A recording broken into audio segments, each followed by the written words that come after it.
d'urgence à une question d'actualité sur un film qui sort aujourd'hui et que je ne veux pas commenter ici. Donc j'ai été obligé de faire un aller-retour à l'Assemblée. T'as pas idée dans quoi tu mets les pieds là?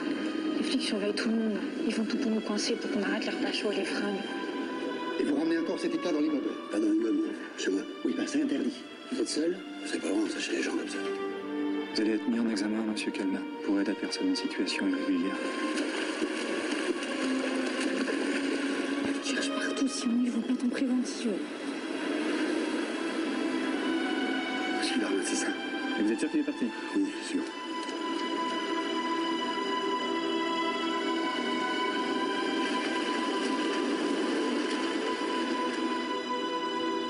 Il a fait 4000 km à pied pour aller la retrouver.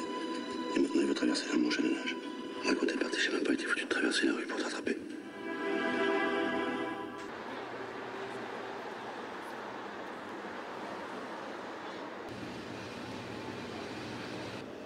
Ce film me fait penser à bien d'autres. Il me fait penser à un film que j'ai vu en face qui traitait des condamnés à mort pendant la guerre.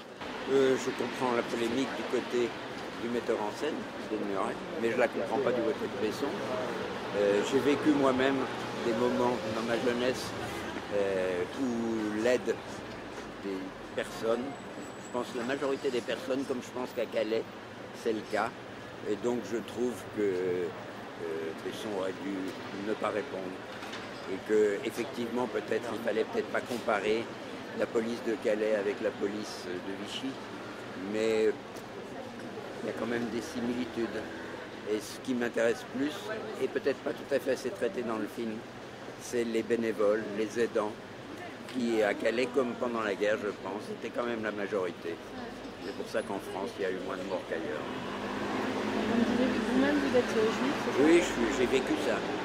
Et j'ai rencontré plus de gens aidants que de gens dénonçants. Beaucoup plus. Voilà. Moi, le film, je le trouve très très bien.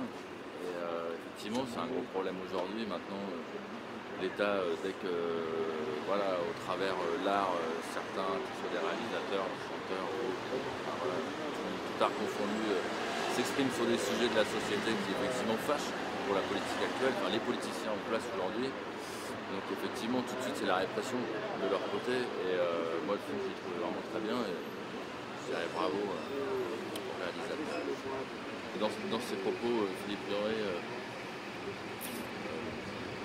exagère un petit peu, mais c'est pour justement faire réagir aussi. Et que humainement, il y a un gros problème aujourd'hui, je pense, de manière générale, dans notre société. Donc c'est même pas une question d'origine ethnique, c'est une question humaine avant tout, je pense, de respect de l'être humain, je pense.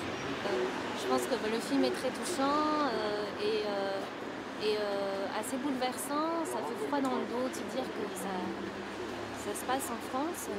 Et je crois que le mot fraternité est plus tellement à l'ordre du jour, justement par rapport à ce qu'on voit, l'attitude qu'on a vis-à-vis des réfugiés. Les gens ont peur de les aider. C'est des êtres humains, ils ont besoin de manger, ils ont besoin de se laver.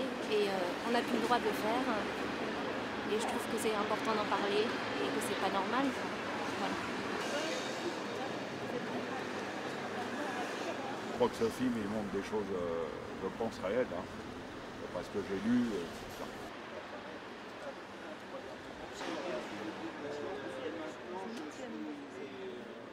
Même si on traite mal les sans-papiers, et ça je suis sûr qu'on les traite mal, on ne les envoie pas à Drancy, à Auschwitz, et ils ne passent pas au four crématoire. Voilà. Donc je crois qu'il faut raison garder. Sarkozy n'est pas Pétain, hein, et ne considérons pas que la police d'aujourd'hui, ça n'a rien à voir avec les SS. Éric Besson. D'abord, je trouve que votre reportage est surprenant.